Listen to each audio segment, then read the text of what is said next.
never smoke the dizzy, but we can always share some ditzies. It's just a cup in time. This song doesn't have to rhyme. Life's all of us, not every moment we can be feeling fine.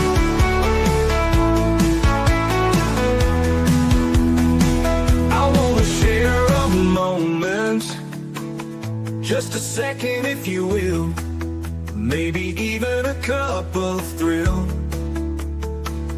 We could share this performance. It's tea time, come sit with me. Well, welcome everybody. Miss Liz is back, and that's right. And I have another incredible guest in the house. We have Leo X Robertson coming in from Norway. That's right.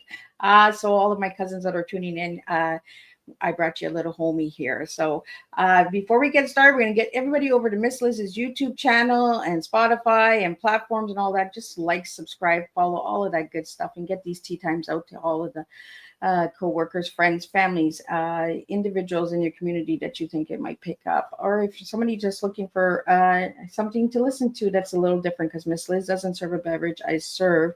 Today's tea is going to be peaceful, curious, and confusing. That's right. We got a really interesting tea coming to you. So let's get the disclaimer going and intro, and let's get Leo in here and let's spill some tea together. Disclaimer for Miss Liz's Tea Time live show. Miss Liz's Tea Time is a global platform dedicated to sharing real life stories, diverse perspectives, and meaningful conversations that inspire awareness, healing, and connection. I'm Miss Liz is going live using StreamYard. Before leaving a comment during the live broadcast, please grant StreamYard permission to display your name at StreamYard.com. Please be advised that all the content brought forward during any Tea Time show is presented in good faith. However, discussions may include opinions, beliefs, and perspectives that do not necessarily represent the views of Miss Liz or the Tea Time platform. Information shared by guests is based on their own experiences and perceived to be accurate at the given time of airing. All guests, viewers, and participants are responsible for using their own judgment when considering any action or decision that may relate to these discussions. Some episodes may cover sensitive topics, including but not limited to trauma, abuse, grief, mental health, and other emotionally triggering subjects. Listeners and viewers' discretion is strongly advised. Tea Time with Miss Liz is an open discussion forum designed to offer insight, inspire awareness, and create connection. It is not a substitute for professional, medical, legal, or therapeutical advice. If you require professional support, please seek assistance from qualified professionals or trusted resources in your area. If you have any questions regarding this disclaimer or the content of the discussion, you are welcome to contact me at my email at bookingmissliz@gmail.com or check out my link tree at Miss Liz's Tea Time. By choosing to participate in, comment on, or view these live shows, you acknowledge and accept this disclaimer. Your participation is entirely voluntary. I, Miss Liz, welcomes you to join the discussion and conversation with an open heart, and if at any time you feel this platform is not right for you, I respect those wishes and decision and welcome you back whenever you are ready. Tea Time with Miss Liz is serving truth and awareness one cup at a time. Now let me give you a little bit on who is sitting in the back. Today I'm excited to welcome Leo X Robertson, a writer, filmmaker, and creative visionary who works and breaks boundaries and builds worlds. Leo's bold approach to storytelling takes us on a journey that challenges convention, awaken imagination, and spark deeper thoughts. This afternoon, we'll explore his topic, Breaking Rules, Building Worlds. Leo X Robertson, creative obdesity, gets ready for a fascinating conversation about the art of pushing limits, embracing risk, and creating stories that leave a lasting impact. Please let me join in welcoming Leo X Robertson to Tea Time, and we'll be talking about his book as well. So let me get him in here. Welcome, Leo. Thank you so much. I'm glad to be here. Nice to chat. So, Leo, I'm going to take you down a little rabbit hole just to get started. So, who was Leo as a little guy, and who is Leo now? Oh wow, great question. Leo's a little guy. Is growing up in Glasgow, in Scotland. He's too chatty. He's not paying enough attention to schoolwork, but he's very curious. He's reading books in the back of the room when no one's looking, and thinks he's getting away with something, but clearly he could be seen doing that. but the teachers don't mind because it constitutes work. He is learning. He's just doing his own curriculum. Leo now is exactly the same. Yeah, I like that you threw that word curious in there, Leo, because that's part of your T is curious. It So is. I guess that's where the curious comes in, right? The little guy. Yeah, always curious. Always trying to learn new things. And yeah, I like to be kind of positive, lift people up, and engage in curious chats, curious open chats. So I hope that's what we're having today. Sounds like it. Well, Leo, part of your T is also peaceful and confusing. So how does curious, confusing, and peaceful all to go together? This is a human mystery, right? We can hold conflicting things in our heads at the same time. I actually think that we're not fully satisfied unless we have a bit of cognitive dissonance on the go, unless we have paradoxes that we're holding in our head at the same time. I certainly feel like I've not gotten the full package unless I've figured out why something doesn't make sense, you know? So I'm not at peace unless I am confused, because if I'm not confused, I'm not thinking hard enough about something. So I suppose that's how it all wraps together. But I just came up with that. Pretty amazing how that T just comes in, right? And makes sense when it goes all together. You know, when we start putting all of the different words to describe ourselves and our T's, that's how we open up our story, right? And understand it a little bit more. And you're like, oh, okay, I get it. I get it. So if you could add a little bit of cream to that confusing, peaceful, and curious, what kind of cream would you add to it? Oh, interesting. The cream of achievement and meaning, and yeah, cream of achievement and meaning, right? Because that's what comes out of this process. It's not without its rewards. And yeah, I think this person I'm describing, somebody who's curious, who does try and make connections to interesting people, connections between them, connections with them, is part of creating more meaning in the world, more community, and I feel that storytelling comes into that as well. So that's why I pour in my tea. Yeah. I kind of like that you added that cream because I want to get into some of your achievements because when I did some homework on you, I've seen that you've achieved a lot of stuff, you know. So what got you into the different avenues in life? Because you've done a span of fiction, films, app development, like you've done a lot of different areas in life, right? So what got you into that? Yeah, I guess so. I think that part of my mission of making connections and empowering people, which I think is it's become a bigger part of what I do now because I make films, and in making films, I've been helping other people to make films and passing on my knowledge about it. And in order to have kind of no stakes, low threshold entryway into these different avenues, I say, like, as soon as somebody has any interest in filmmaking in particular, then they are a filmmaker, right? If somebody has any kind of interest in writing a story, to me, they are a writer. As soon as that impulse hits them, I don't feel like there's anything more they have to do to achieve that label, because I certainly, after having done these various things for a long time, don't necessarily feel worthy of the label of them after all this time. But then, as you say, if you look back at some of the things I've done, I think, okay, if I don't feel like a writer now, I'm never going to feel like a writer. But this is what I then pass on to other people. It's like, okay, if there's no amount of writing that will ever make you feel worthy of the title of writer, so you might as well have it now, right? Yeah. So you might call me an app developer. I made like one bad app that doesn't work, but I spent a lot of time on it. But you know, if you don't try, you don't know, right? That's what I always tell everybody: try.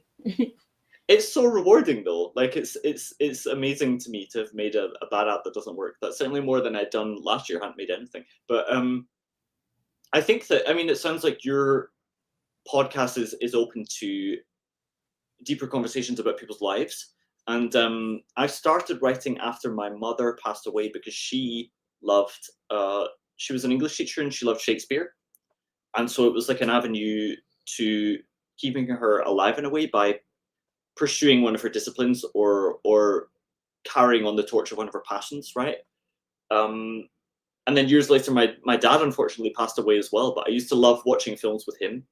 And he was a creative guy, and he was much more outgoing, extroverted than I was. And I thought, okay, if I make films, I would need to collaborate with other people, which makes me personally very deeply uncomfortable. But you know, discomfort allows for growth and things like that. So I thought this sounds like an avenue for growth and a way of carrying on the torch of my dad. So really, I am kind of honoring the legacy of people that I love through my creative pursuits, and passing on the energy of those people to other people. That's what I feel like I'm doing with these various things. And that's where the drive to achieve these things still comes from to this day, really. Well, Leo, you know, we don't realize what legacy we're leaving behind until we really sit, right, and look within ourselves like we're doing right now. And you're realizing, oh, you know what? I am leaving a legacy of dad and mom and that, you know, through the storytelling, through the writing. How old were you when you wrote your first story, Leo? I was 22 years old. I had a dream that I thought was very interesting, and I tried to record it in words the next morning. And then I just kept writing it. I kept expanding it into my first bad novel, and then I stuck that in a drawer after it got rejected several times from many people, because I didn't know what was quality or not. I left that to the gatekeepers to decide, and they rightly decided my book was not of any good quality. So I put that in the drawer, and then I just kept writing. I had more ideas, and I kept writing those ideas, and then eventually some of them started to get published. And then when they did, when I got acceptance emails, I thought, okay, oh, that must have been good then. Like, I had no real gauge on the quality of my own work. I still don't really. But yeah, that's how I got started, and that's. Well, you know what I'm hearing with your story, Leo, is, you know, you made a bad app, you got rejected, but you're still trying, and that's an important message for all the listeners out there, right? Is just keep going.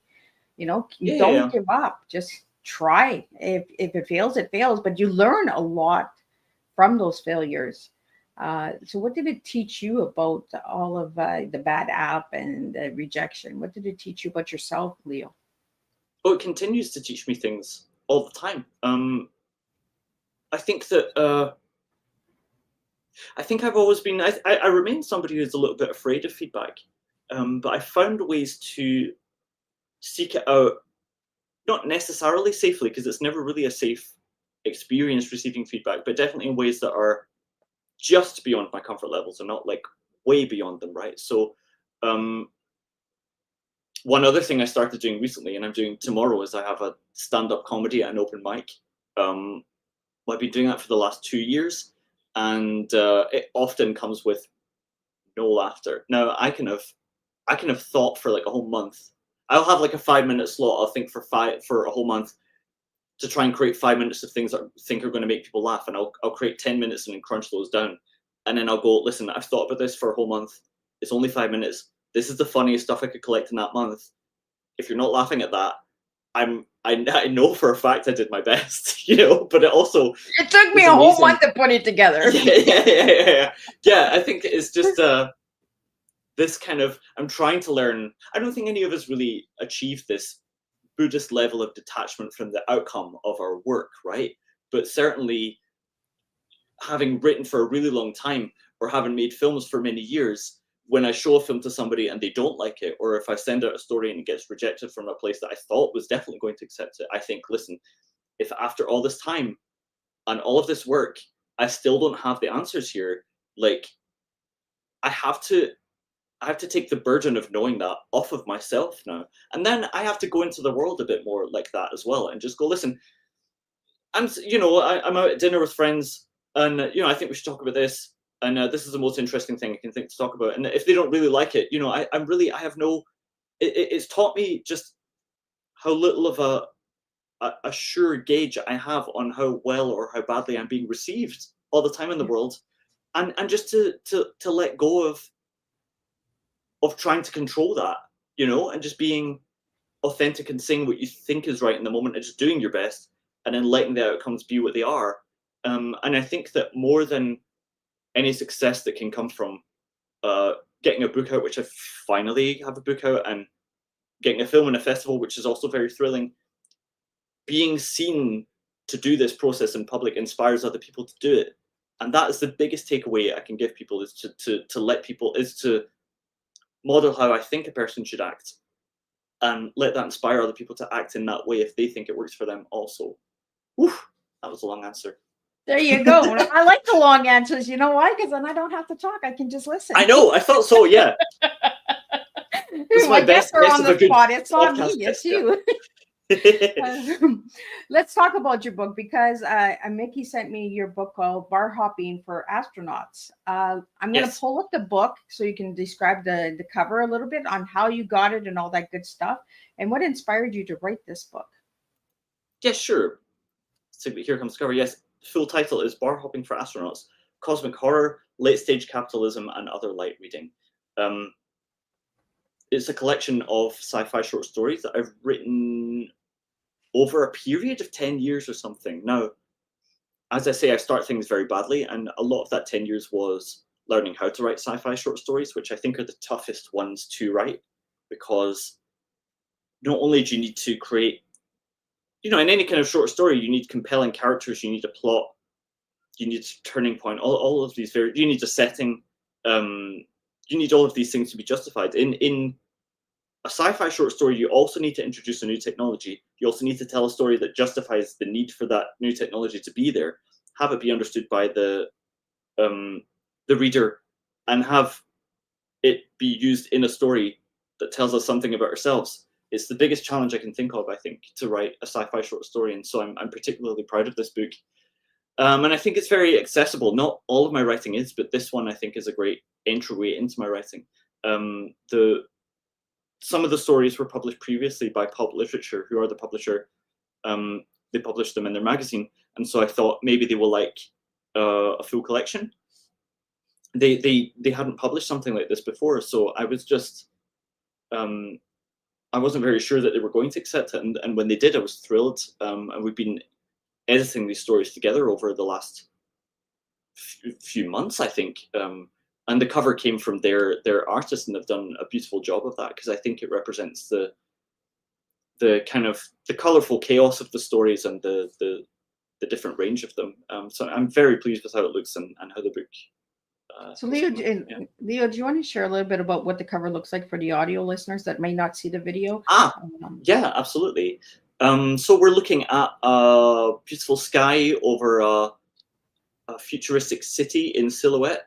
And then there's like a signpost, like at a road stop in the foreground, that has the title Barhopping for Astronauts, and then different signs for Cosmic Horror, Late Stage Capitalism, and Other Light Reading, as if directing the reader towards these stories. Open here for these various themes. I kind of like the layout of it, all the different colors popping up. It's like almost like a film, right? Go look at it, like check it out, like, like big Hollywood shout out, like bar hopping and astronauts right on the top, and then cosmic horror kind of brings you into like, oh, okay, this is what this is about. Kind of gives you like different stages of the film. Is yeah, that it's what like you're a going big, for?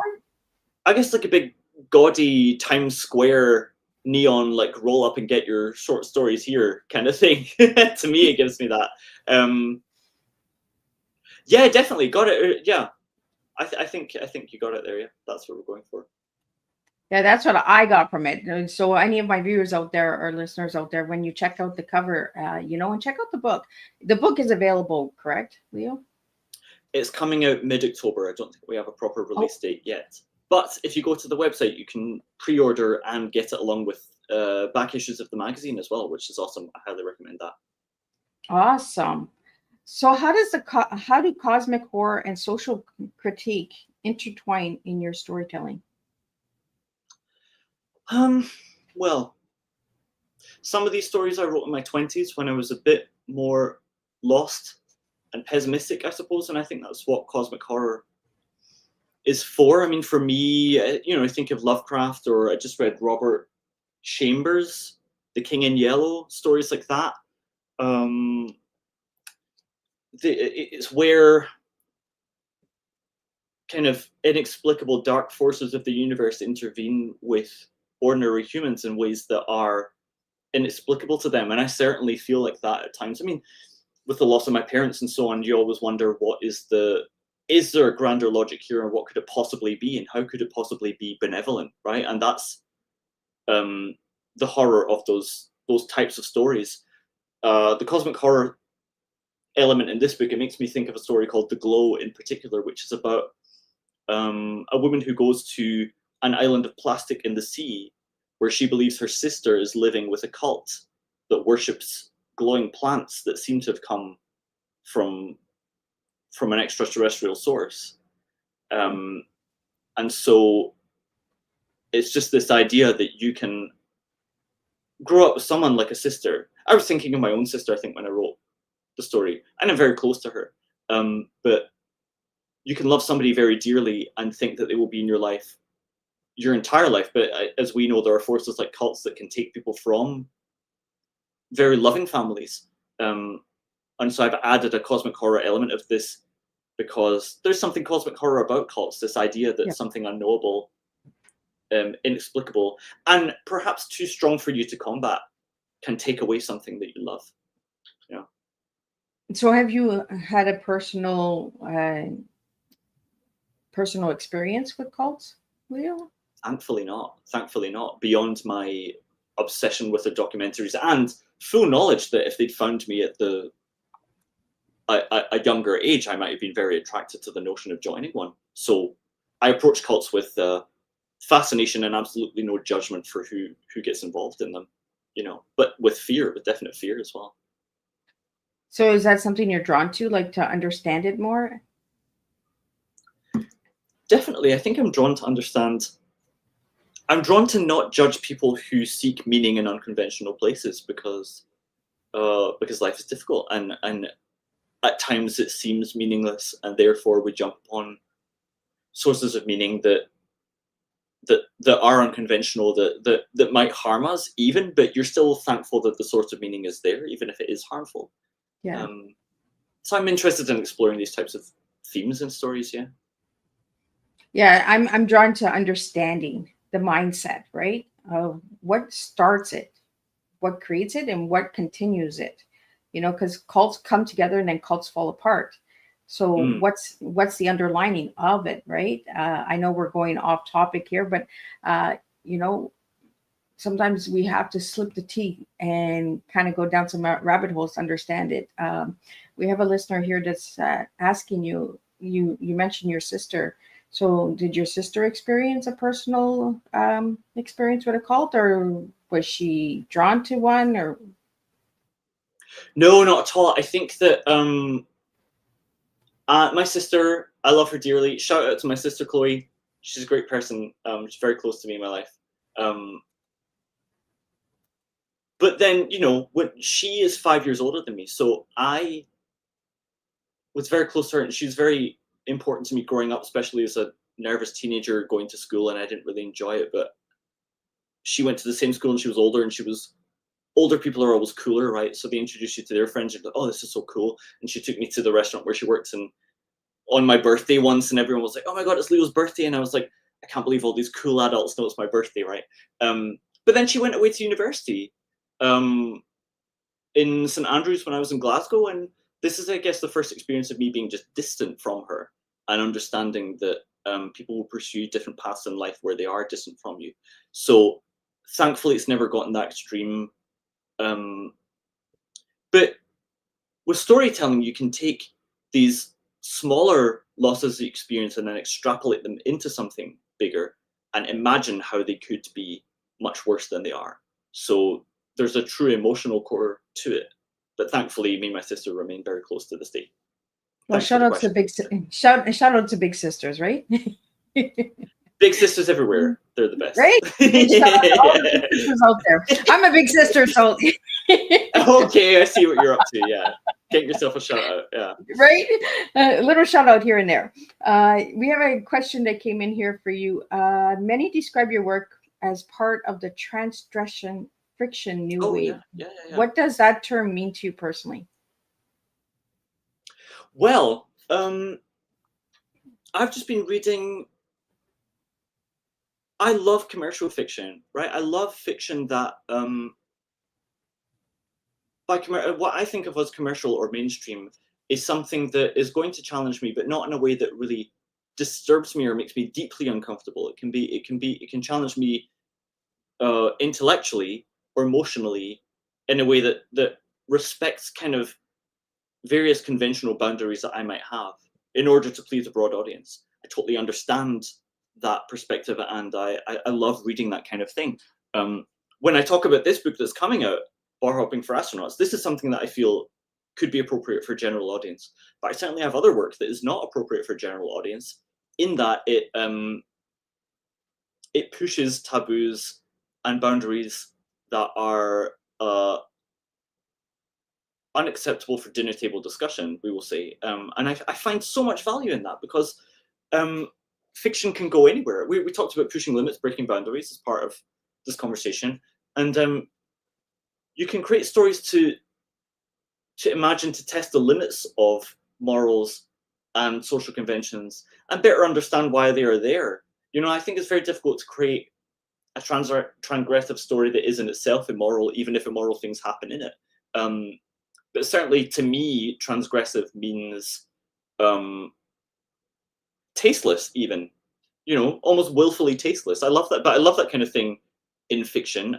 I talk to Matthew Stokoe sometimes, who wrote the novel Cows, which I think is fantastic. Dennis Cooper, who has a new film out, which I'm really excited to see. Some of these other transgressive authors are my idols. And they, as well as me, will be as pressed to really pin down what the term means. But if that sounds like your thing, go for it, you know? You mentioned the word taboo and dinner table conversation. I like that because I like to go deep. My audience knows that. Miss Liz likes to go down the deep rabbit hole sometimes, right? So for you, what is a taboo dinner conversation that you think that we need more of in today's world? Okay. A thing that I'm thinking about a lot in my stories now, and what I've been talking about recently, is like different types of different types of strength. And I think that I think a very taboo thing that will make you a lot of enemies very quickly, unfortunately, is getting men to talk about their feelings. Right, I think we can all relate to that, right? We all know, as soon as I say that. You know what, Mrs. likes to make enemies, because I don't like everybody to like my cup of tea, right? And that's why I like going down these rabbit holes, Leo, is because we have to have these open conversations where we're going to make enemies and we're going to have people question why we're having this conversation. Yeah. We should be able to have these open conversations in a clean, decent way, like we're having right now. You know, and feelings is one thing that we don't talk about much. We kind of put them under the carpet, right? Yeah. So I think that for me is because, as we know, there's kind of new waves in the culture that are quite damaging, that seem to emphasize in men stoicism and physical strength, which I've come to see from examples in my own life are completely separate types of strength from emotional resilience. And you know, you can physically defend somebody, but if you cannot be there for them emotionally, you're just missing out from why we're all here, really, you know. And I feel like people are repressing that, I guess because it's scary, and then they pretend it's because they're strong, and it creates this very difficult ideological loop to break out of. But I mean, we all know that this is affecting our world a lot these days. But that's the kind of thing that I see affecting global politics and also the people I meet at the dinner table. Like I say, that's one of these real issues that hits home. I guess it's made itself known to me in particular because I would hope that the types of stories I do open. I know they do. I know they open the door for these kind of conversations, because I go on stage and I tell. What I'm trying to do with my fiction and every kind of project I do is to make it very, very personal, therefore authentic, therefore within the wheelhouse of things that I can talk about, right? Because we talked about the tea being peaceful but confusing. There's lots of topics I just don't feel like I know enough about, but I'm the leading expert on me, right? So I'm going to talk about me, and I'll be able to say something about me. But sometimes I'll tell jokes on stage that are about things that have happened to me that are very personal, very difficult to deal with. And people will come up to me afterwards and confess things to me because they know that that opened a door for them to do that. So that's a taboo that I find very personal as a man and as somebody who I really hope could break down some of the emotional boundaries that are holding people back from expressing their own emotions. Yeah. We just Leo, we just had a question come in. Mhm. For taboo, do you use that in your comedy stand-up, like to break some of the taboo that's out there? Oof, 100%. Yeah, I get to play. I'm not even the one who pushes it the most. Honestly, I've asked other comedians, "Do you think I can say this about you on stage as a joke?" And they will, and some of them have said, "Listen, on stage, everything is permissible." I don't. I trust that everything I do comes from a core desire to comes from a core place of kindness. Everything I do has to come from a core place of kindness, and every joke I tell is like that. Even if I am playing a very misanthropic character sometimes who talks about how funny it is when he sees kids fall down in cafes and it makes his day, or things like that, you know. Well, they're like bloopers, right? Oops, you can tell. Yeah. But to me, it ties into a notion of people I know. Everyone my age, I'm 36, is thinking about whether or not they should have had kids, and therefore, perhaps the real intent of the joke is for me to say, you know, having kids might not all be cracked up to be, but put it in a comedic lens, you know, this kind of thing. Yeah. It's not got to be a lecture; it has to make people laugh. But most of my jokes come from a place of trying to ease cultural tensions, right? We have a question that came in here about your stand-up. How do you experience in stand-up comedy and engineering influence your creative process? Excellent question. Excellent question. The best thing that stand-up has given me is having to face the instant feedback. Because like I said, like as a person, that's given me so much. Because like I said, I was very afraid of it, but you just, if you come away from silent audiences after many occasions, that's just such a valuable thing for a person to go through, because I'm able to see that it's not that they don't like me, they don't actually know anything about me. What they saw was a performance of mine, and what they heard were words of mine, which they did not like. They didn't like my work. It's got nothing to do with whether or not they liked me. Then I take that into my day job, and I used to be terrified of my day job. I think most people are. I had huge imposter syndrome when I started, because I was just like, and they were teaching me like, this is how the simulations work, and this is how you do spreadsheets, and I was like, well, I guess I'll try and learn this, but you're going to fire me because why am I here? You know. But you tried. That's not trying Yeah, again. yeah. Like, I know you're gonna fire me, but I'm gonna try it anyway, right? I'll do yeah, exactly. Yeah.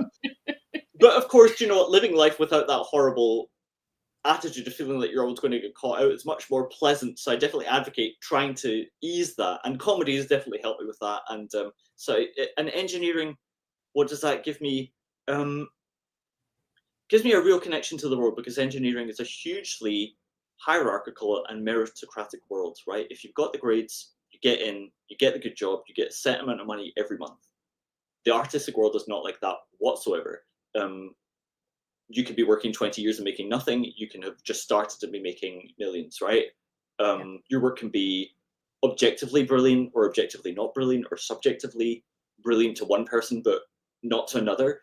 And so it's really taught me how lucky I am that the job I had that pays the bills is one that is within a meritocratic world. I'm glad to have a job that uses those skills in a way that can provide me a steady salary.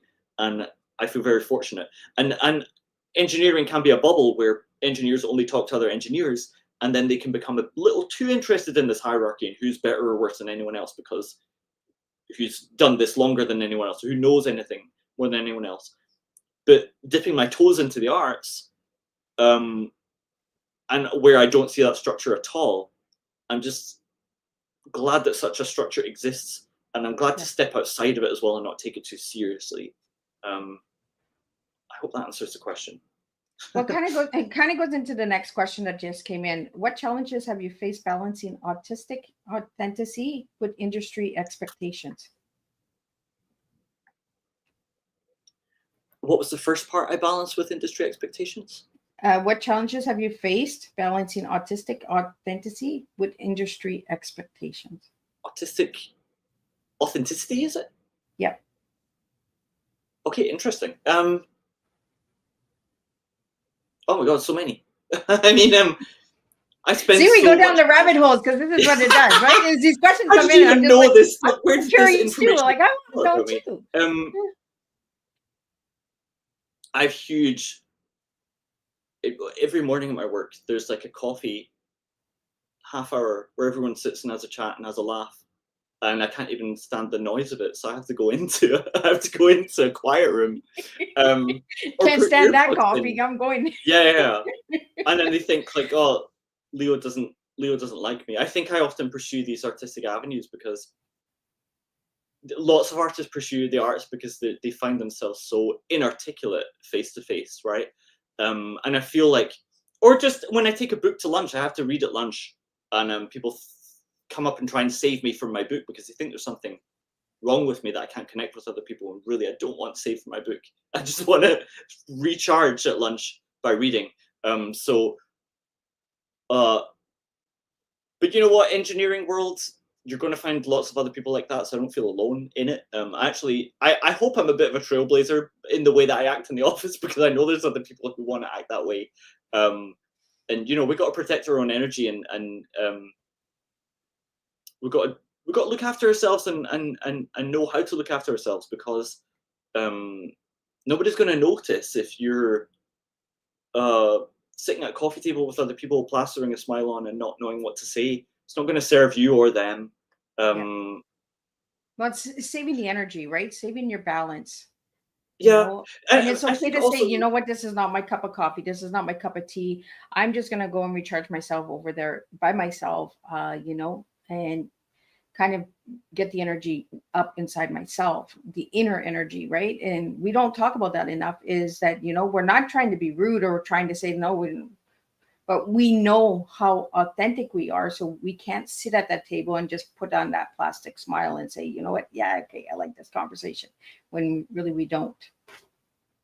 yeah, and I think what I've really learned from being in Norway, what's taken me a lot of time, I don't know if it is true or not, right? But I act like I belong here, right? But I've got to tell you, Norwegian culture is very unusual to outsiders in that they're extremely contented with the way they do life with one another. They do not make adult friends very easily. It's very tough to get invited to dinner with a Norwegian. It's very easy to feel like an outsider, but it's very easy to feel like an outsider anyway. But it's actually easier to get along in life acting like you belong. I mean, recently we just made a film festival, and I've been told by people at work, for example, like, you got to stop talking about films. You shouldn't pursue this so much because it's going to affect your engineering career, for example, right? Fine, fair perspective. I don't resent them. They're trying to help when they say that. It's weird to kind of help, but whatever. But we set up a film festival. There's no film festival in this city, and we set it up with all of our knowledge and expertise of attending film festivals, which nobody told us to do, and people actively advised us not to do. But we had huge attendance. People had a great time. We're looking to do the next one. We got to celebrate local filmmakers in ways that they are not otherwise celebrated. We got to make connections between people who wouldn't have otherwise met, and therefore, because of, like, by believing that I belong in this place, by acting authentically as myself, I managed to provide something that I feel only I could authentically provide. It's very difficult to hold on to, and I think it gets easier as an adult. But I got so passionate about that I forgot the question was. But I hope that answered it. No, that's okay. That's okay. Sometimes that's what happens, right? Yeah. But you mentioned film festivals. So did you bring film festivals to Norway? I live in Stavanger.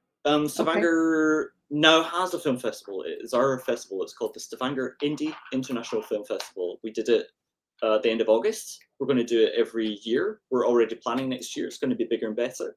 But I make films, and some of them get into film festivals, and I've been to them, and I've seen what they do right, and I've seen how I would do my own version, and I've seen how I would develop what I've seen. And so we added all that kind of knowledge together, and booked a venue, and requested films, got some great ones, showed them, had some sponsors, and yeah. So that's one of the many ventures our filmmaking crew's been doing here. We're bigger and better all the time. Again, it's that trying, right? If you didn't try, you wouldn't know. So you tried, and now look at next year again in August. Check it out. Like, do your best. Just so do your best. Can't do any better. No. So Leo, we had a question here about your many awards. It says you've won multiple awards for your films. Which project has had the deepest personal impact on you, and why? Great question. Thank you for the question. So we won Best International Feature Film, Best LGBTQ Film, Best Smartphone Film for various films. Every time a film of mine gets shown, I'm very grateful, because now that I'm behind the scenes of what work goes into festival and how much good work does not get shown, very grateful anytime a film of mine is given any kind of a platform. The film of mine that means the most is coming out on October 10th, actually. It's called Cherophobe, Cherophobe. It means somebody who's afraid of happiness. Yeah. A good writer friend of mine called Bo Chappell, who lives in South Carolina, sent me the script. And it was about a breakup that he went through at the time. And it's about a writer who is feeling very melancholy, and then he starts talking to a voice in his head about his life and what he's trying to achieve in life. Really beautiful film that I made with my friend Omar, who was the cameraman, my friend Sam, who was the writer, my friend Tom did the soundtrack. We were a very small team. We made a very polished film that's coming out, and it was giving voice to a difficult time that a friend of mine had. It was just this perfect accumulation of skill and friendship and everything, and it just taught me, like, this is exactly the kind of thing that only indie film can do, because only in indie film where you get to pick everyone you get to work with, and they can be your best friends. And that obviously has big risks to it, but in that case it paid off in such a beautiful way that it's one of the few films I've made where I can tell anyone, watch Cherophobe October 10th, find it on YouTube. On YouTube. Oh, okay. I'm gonna make sure to check I'll that send out. you the link. Yeah, sure. Yeah, absolutely, because I would like to check that out, and I'll get it out there for you. Lovely. So we have another question here for you, Leo. How do you see storytelling as a tool for cultural critique in today's world? It's the perfect place for it, because it's a sandbox, and it's invented, so it's a layer removed from reality, and you can test what if scenarios. I mean, the most rewarding thing, I always say that, like, a good story is something that you discover. It's not what you know. You write it because you want to figure out what you're trying to say, and then you present that like a scientist giving a paper of results at the end of your experiment, which is the first draft writing phase, right? So you can absolutely find out how you feel about things by writing about a scenario that interests you, and you can demonstrate to other people why you feel that, and that can involve cultural critique. As an exercise for new filmmakers, for example, I've said, what is like a thing that somebody said to you recently that hit you as off? You don't know why. It just disturbed you a little bit, or made you uncomfortable, or you can't stop thinking about it, but you don't know why you can't stop thinking about it. And then I say, well, just write down the dialogue you had with that person on the page, and then write down what you wish you would have said next, or why you think they said that, or where they just come from, or who are they to say those kind of things, and get to know the world better, and hold a mirror up to it. It's the perfect place for cultural critique. It's a very safe and inviting place for cultural critique in a very loud, aggressive, hostile, rapid, clickbaity world. You can take a bit longer time to explore things in more depth. Yeah. What kind of goes right into the next question here is, what advice would you give to emerging authors or filmmakers who want to push the boundaries in their work? Lovely, yeah, go for it. Absolutely. I think that you often find the most experimental or ambitious work comes from younger people who are not so aware of the rules that they are breaking, and that can be fantastic. You know, I think that we become a bit more conservative as we carry on writing, or I find myself diving more in depth into the heads of particular characters and less creating ambitious, crazy, complex worlds of things. But you'll learn everything you need to know in the doing of it. As I said, just give it a go. And take yourself seriously. This is how you can get up to speed faster than me, is if you want to be a writer, don't kind of half-heartedly do it or pretend you were just kidding or something, you know, to start calling yourself a writer straight ahead and go for it, and write whatever the hell you want. And you can figure out everything later, you know, like, oh, is this going to offend her, or are people going to think this about me? You can think all of that later once it's out your head. And then you can decide, you know, I'll risk what people think of me having written this if you feel like it, you know. Well, you're damned if you do and damned if you don't, right? There's always going to be somebody that's going to judge it. So you might as well just try it and do it. You know, if you have a book within you or a film within you, just write it, just do it, try it. That's what I'm getting from your story today, Leo, is, you know, just keep trying. You know, it doesn't matter. And discover, like when you said discovery, I was just like, is that where Discovery Channel came from? I don't know why I went to Discovery Yeah, Channel. So probably, like, right? Yeah. I could see your work on Discovery Channel. You know, just taking you Nice. down those avenues and different perspectives in life, like even just your life in general, the stand-up comedy, the filmmaking, the writing, it's all different avenues and different paths in life that you try, you know. And then the 9 to 5 job, like I'm that same way. Like 9 to 5 job is what pays the bills, right? But is that where our passion is? Is that where our purpose is? Not really. So I think that's where we feel like we're being the imposter, right? Like you mentioned, like the imposter syndrome, because we have to show up to pay the bill, right? We gotta make the income. So yeah. So going down these different avenues in life, Leo, what is the one that stands out the most to you? I'm still a writer overall. I mean, I write the film. The films come first from a written script, and the stand-up comedy I write like a piece of prose over and over.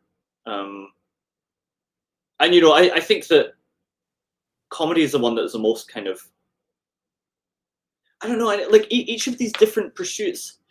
This is the thing. Each of these different pursuits have their own rules about how you're supposed to write it, how you're supposed to perform it, how you're supposed to make money from it or not, right? And it's all completely made up. Like if I send a short story to a magazine and they charged me a reading fee, I would think that they were unprofessional. Fair enough, they shouldn't be charging me a reading fee, right? But if I sent a film out and they did not charge me a submission fee, I would think they were unprofessional, because why are they not charging me a submission fee? Everyone charges a submission fee. Are they not a prestigious enough place to be charging me for it? If I did stand-up comedy, the stand-up comics don't ask for art grants typically, because they like to build their own audience. If they, why should I get an art grant? Does that mean I don't have an audience? I film with you without an art grant, because why did you not get an art grant? Is your film not good enough? But then therefore they will not be as interested in building an audience. It's all completely made up. It's all cultural. It all doesn't matter that much, and you're free to pursue it however you like. Like I was sitting with a bunch of stand-up comics. I'm very new to stand-up comedy. I should not even be talking about it. But I was sitting with a bunch of them. They just had bullet points on paper, and they say, you know, these are my bits, but I'm not going to decide what they are. I'm going to go up and I'm going to find out what I want to say on the stage. Wow, I cannot do that. I need to know every single word I'm going to say first. So I had this whole script presented of what I was going to say. And then that in turn intimidated them, because they thought, should I have a script? And I thought, should I only have bullet points? It's, you know, it's just be, like you say, be yourself, try it out. It all comes down to that, you know? Yeah. Well, Well, it always comes back to, should I be doing it that way, or should I not be doing it that way, or am I doing it wrong? Am I doing it right? You know, we're always questioning ourselves. You know, at the end of the day, we just got to go up and do it. Stand-up comedy, that's got to be scary because you know, you're going on stage. But if you have a script, Leo, and you get on stage, do you sometimes throw that script out by just scanning the room and saying, you know what, this is not going to work for this group?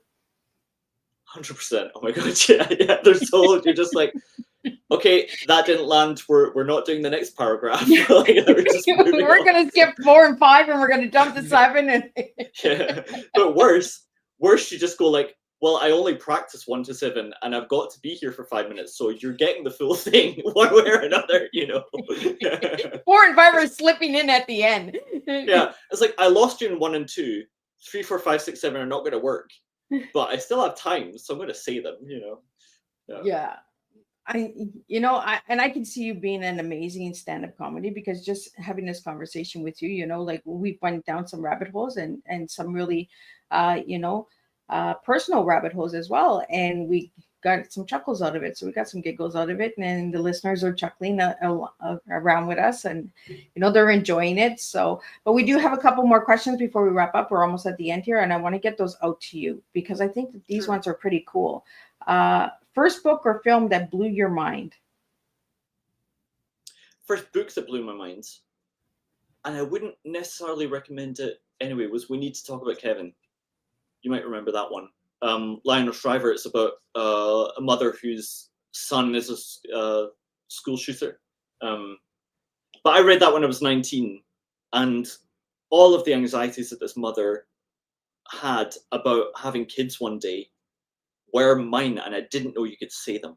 I thought you had to keep them in your head, but you put them to the page, and then I no longer had them alone, and they were articulated for me by somebody more articulate than me.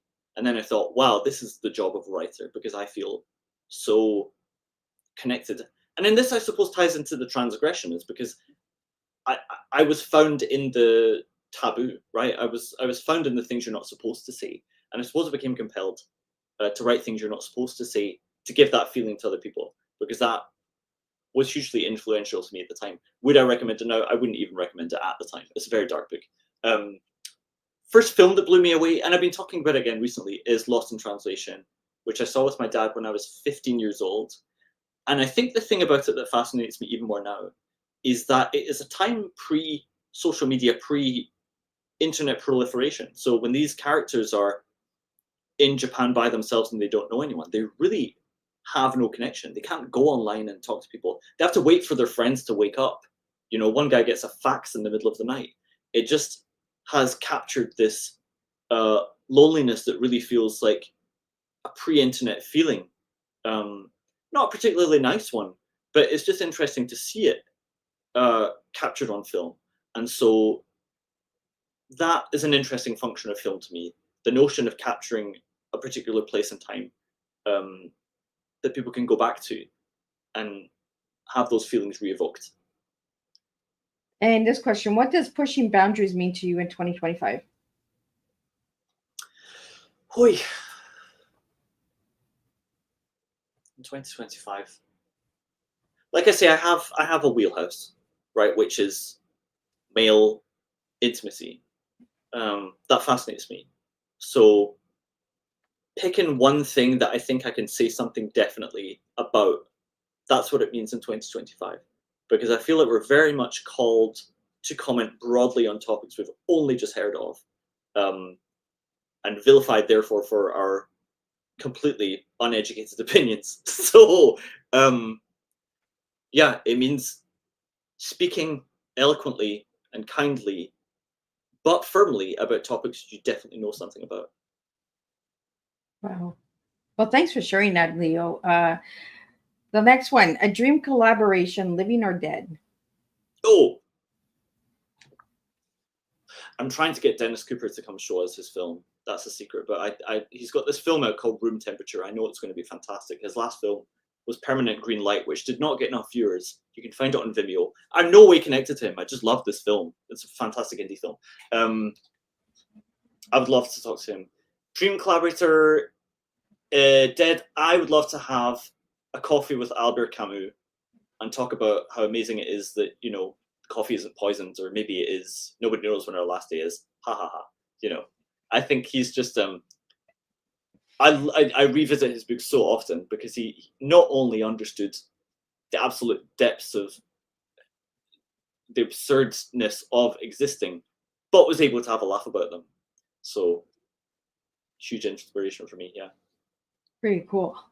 You know, I like that you're shooting some names and some good films out there, so I can do some research and I can watch some films and Yeah. always learn a little bit from each of you guests. So looking ahead, what's next for you? More books, films, or something entirely different?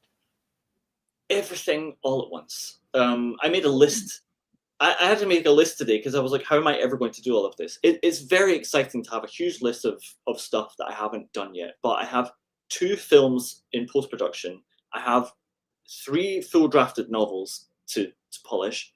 I have a play I want to perform with one of my friends. I have an hour of stand-up comedy I'm going to try and do in Edinburgh next year. I have another whole play that I might direct with a local theatre production company. I have the 2nd year of our film festival. And then I have a short film. A short film I'm going to get animated probably next year as well. But I mean, all of this stuff gets done like, a little bit each day. Yeah, you've only just as I'm going down the rabbit hole, like I'm just going down. Yeah, you've only just heard the beginning of me. If you didn't hear my name yet, this is the beginning of a long career of an exhausting list of stuff that I have given myself to do. But I'm so pleased with everything that's coming out. I think it's all great, and I hope you'll check it out. So you mentioned the animated. You do cartoons? No, I found an animator on Instagram, and I contacted him about a project I had, and I sent him a short film script, and I said, I think this would work in your style, and he seems to be amenable to it. So without jinxing it, I think we're going to start working on that next year, and then I get to learn all about how you make an animation, because when I was judging the film festival, we got 1 or 2 animations, but they're not so common, and definitely haven't seen anything in this style on this topic. So I think it will be something really interesting and unique. Yeah. Well, Leo, you have to keep me posted with that, because I'm really looking into animation, because I'm writing a children's book. So yeah, I'd like to know more about this animation. Okay, sure. Yeah, we'll keep in touch. Yeah, stay connected to me. So Leo, what final words do you have for the listeners, and where can they get your book, and how can they reach you, and all that good stuff? Yeah, okay, final word for listeners. Thank you so much for listening to me. So glad to be connected to all of you. Please go to Pulp Literature's website, and you can find Barhopping for Astronauts. You can pre-order it. It's coming out mid-October, I think. You can find me on Facebook and Instagram, Leo X Robertson. Please connect to me, because I have new films. Just as you just heard, I've got everything coming out all the time, and I'm excited about all of it. So I really appreciate you being here, and hope you're having a lovely day. Well, I really appreciated this conversation, because we went down some rabbit holes that I didn't even expect to go down, right? Like, yeah, for sure. I did have the stand-up comedy here, because I did find that last night. I was like, oh. Before we wrap up, though, I want to get into the coding app. You said that you did a failed development for an app. For any of the app listeners out there, what advice would you have for them before we wrap up, Leo? Get into it. You can do it. Don't tell yourself that you're not fit for this. That was my mistake. I didn't investigate coding for the longest time, because I thought I don't have the patience or the brain for this. But I did make I'm developing an app that's like I think it's started to work without jinxing it, but it helps you with subtitle timing, because currently I have to manually edit all the timing of my subtitles, and there's very strict rules about that for different distribution platforms. So I thought, this is a very tedious task that I bet I can automate. So why don't you try that? Think of some dull activity you do every day on the computer, and ask yourself whether or not you could get the computer to do it for you, and then give it a go. Awesome. Well, thank you. And if you want to know more about coding and all that, you can always reach out to Leo, and have a conversation with him. If you'd like to have him as a guest, you can find him. His website is visible on the site here. Leo, if you just want to spell out your website for the audio listeners, and then I'll do a closing summary of today's tea time, and then we'll wrap it up. Sure. You can find me at leoxrobertson.wordpress.com. Awesome. Thank you. Closing summary of today's tea time with Leo X. Robertson has been an inspiring journey into creative process. A reminder that breaking rules often leads to innovation, and building new worlds begins with daring to imagine differently. Through his insight, Leo showed us how storytelling can challenge norms, stretch boundaries, and open up new possibilities. Thank you, Leo, for bringing your creative audacity to the tea time table and reminding us that true art lives where courage meets imagination. And we will be back at 7 p.m. with a golden tea time. So stay tuned for that. And I'll see everybody at 7 p.m.